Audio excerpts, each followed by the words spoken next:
আজকে রান্নার জন্য নিয়ে নিচ্ছি বেগুন আলু। বেগুনগুলো লম্বা লম্বা করে কেটেছি আর আলুগুলো লম্বা লম্বা করে কেটেছি। আর এখানে দেখতে পাচ্ছ মাছ, কি মাছ দেখতে পাচ্ছ? এটা খয়রা ইলিশ মাছ। হ্যাঁ, খয়রা ইলিশ খুবই সুন্দর খেতে, খুব সুস্বাদু খেতে।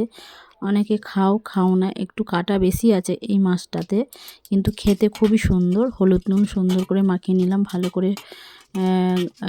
করে হলুদ নুনটাকে মাখিয়ে নিচ্ছি।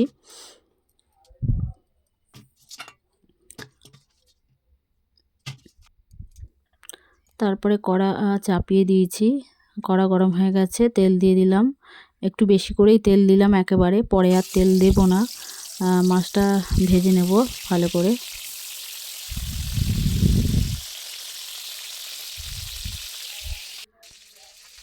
তোমরা দেখো আমি কিভাবে রান্নাটা করি, খুব সহজ পদ্ধতিতে রান্নাটা হবে।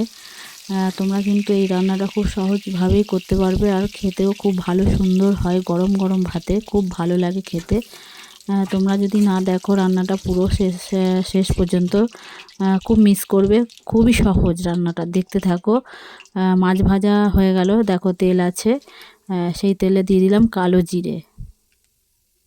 প্রথমেই তেলটা একটু বেশি করেই নিয়েছিলাম মাছ ভাজার আগে, ওই তেল মাছ ভাজার পরেও তেল আছে, সেই তেলেই দিয়ে দিচ্ছি কালো জিরে। দেওয়ার পরে বেগুন আলু দিয়ে দিচ্ছি। বেগুন আলুটাকে একটু ভাজা ভাজা করে নেব।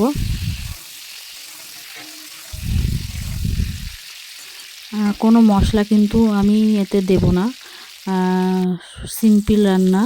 দেখো একটু ভাজা ভাজা হয়ে গেছে, কোনো মশলা ছাড়া কাঁচা লঙ্কা চিড়ে দিয়ে শুধু রান্না হবে এটা।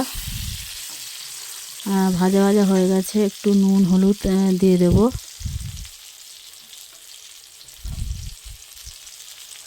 দিয়ে দিলাম পরিমাণ মতন হলুদ,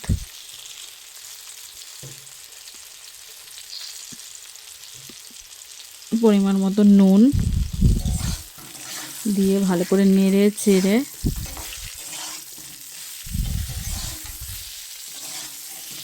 নিচ্ছি, দেখতেই পাচ্ছ নাড়ছি।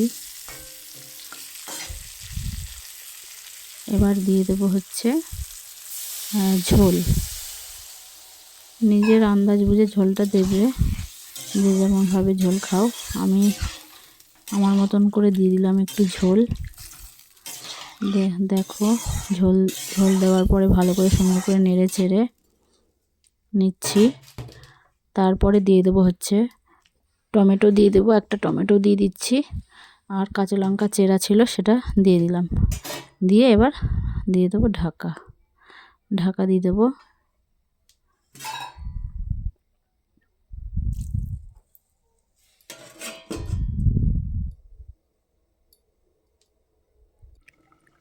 অনেকবার নেড়ে চেড়ে নিয়েছি, তারপর ঢাকাটাকে খুলে আবার একটু নেড়ে চেড়ে নিয়ে প্রায় হয়ে এসছে। যখন দেখছি একটু হয়ে এসছে, দেখো কালারটা কত সুন্দর এসেছে, খুব সুন্দর এসেছে। এবার দিয়ে দিচ্ছি মাছ।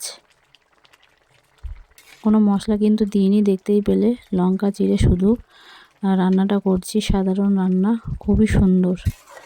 মাছটাকে উল্টে পাল্টে নেব একটু, যাতে ঝোলটা মাছের সঙ্গে ভালো করে মজে যায়।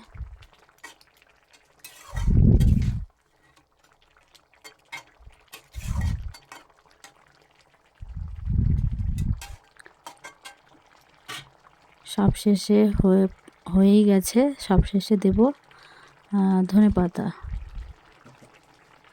একটু ধনেপাতা দিয়ে দিলাম। এটা আমার মতন আমি রান্নাটা করেছি, খুবই সুন্দর। তোমরাও এরকমভাবে করে খেয়ে দেখতে পারো, খুবই সুন্দর লাগে খেতে, কোনো মশলা ছাড়া বেগুন আলু দিয়ে। কিন্তু এটা শুধু বেগুন দিয়েও তোমরা করতে পারো।